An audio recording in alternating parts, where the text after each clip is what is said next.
Hello Internet, g'day, it's George with today's edition of Message of Hope, 30th of May 2026, and I'm bringing along with you today and tomorrow somewhere different.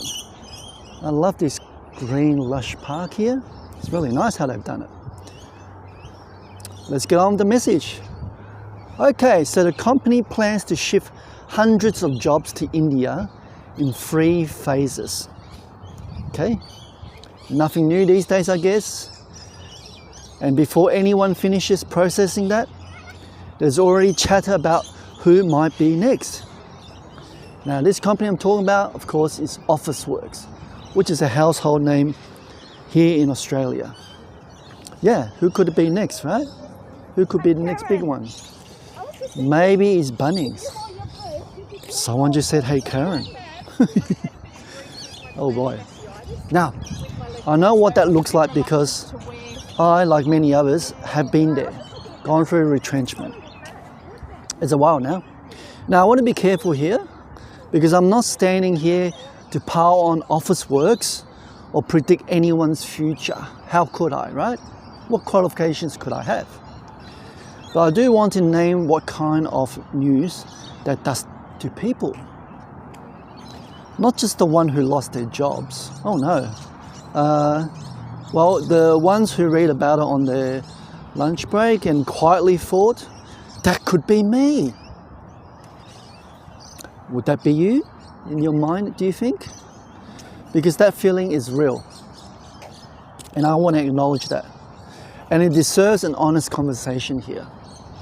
Oh, by the way, I told you in the last video, I'm getting closer to releasing a product that will help people who might be thinking they're in dire straits soon.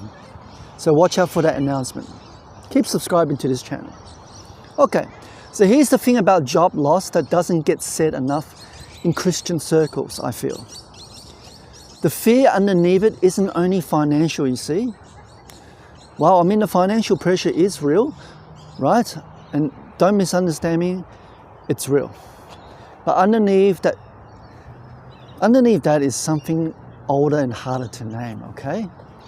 It's the question of what you are when the title disappears. Have you considered that, right? Because when the role you built your identity around is no longer yours, something changes. And I know that place.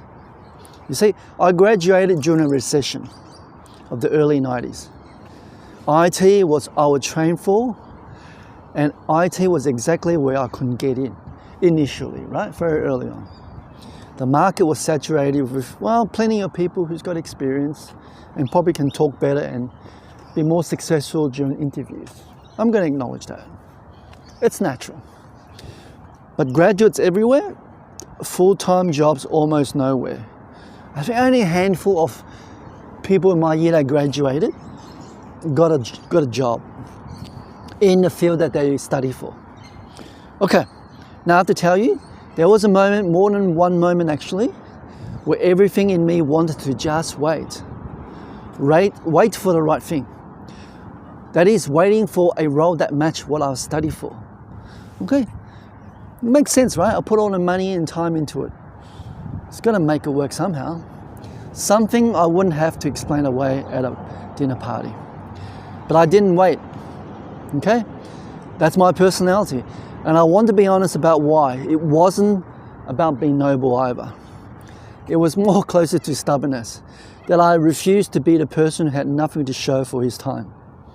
So I took what was available in terms of employment. And one of those things was a flagpole. Now this company, yeah, it was a one-man band really, based in Docklands. He hired a few people, of course. Yes, it was back in Docklands, before Docklands was the Docklands of today, which is well developed. I've never been there until I was hired by that company. Okay, I didn't know anything about flagpoles, obviously, but I had to learn. And on one occasion, we drove out to Geelong, and I found myself on a cherry picker, holding a flagpole, raising it up to its height. That's a big deal to me. I'll explain in another video, maybe another day. Now I was there, standing up there, looking out over city I haven't expected to be working in, and doing a job I hadn't planned on doing either. I also assemble big box PCs. I've learned that too. Now here's what I want you to hear, and this is the part I don't want you to miss. I wasn't embarrassed, yeah? That surprised me a little, because what I felt instead was something more like a quiet satisfaction. A friend from that season said something I've never forgotten. Okay, she said, "A rolling stone gathers no moss." How interesting, and really profound too. I mean, she didn't mean it as a warning. She meant it that we should keep moving on. Because a person who's moving is building something even when they can't see what it is yet. How true. Well, the good news, you might have guessed it, eventually I got a short IT contract. It lasted 3 months. I absolutely loved it. I thought this is the type of work I want to do forever.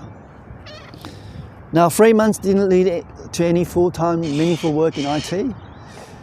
So after that, I made a decision and felt there was something bigger at a time than it probably sounds now. That is, I packed my bags and I left and went overseas. Solo, correct. Now I didn't make anything dramatic. It's not dramatic, yeah. It's not a grand master plan, but I just decided if the local market wasn't going to open up, I'll try something else.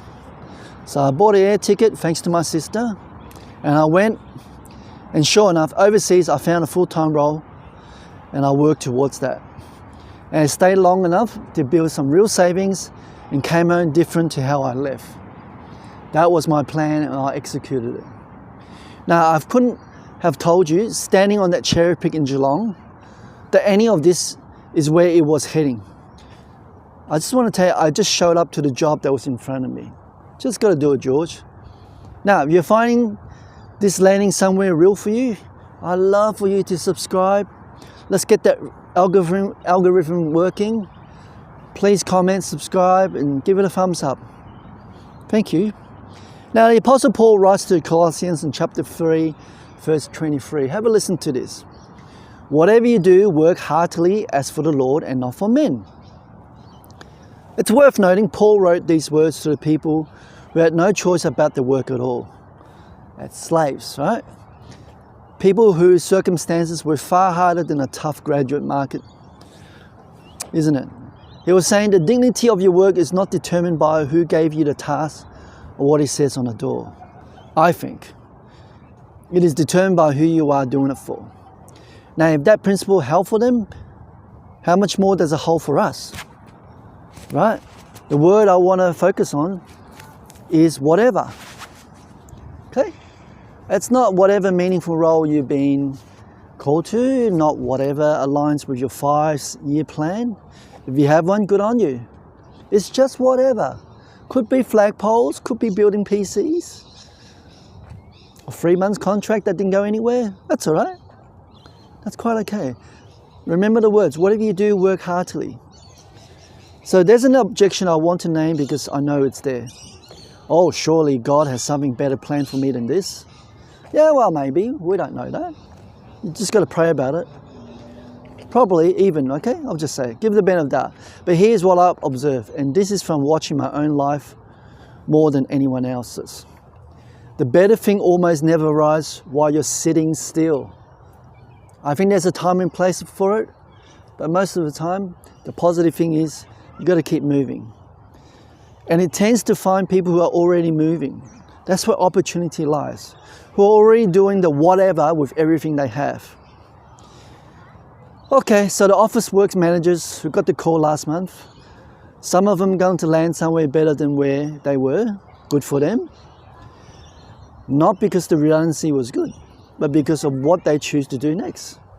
Whether they wait for something that's worthy or whether they move forward, whatever is open. Friends, that question isn't only for them. So I'm going to ask you, are you waiting for something more worthy of your effort? Perhaps a role that finally matches what you trained for? That you feel you deserve it? What you'll be comfortable telling people about? My friends, I understand that instinct completely because I had it too. I have a pretty good life. I would say that.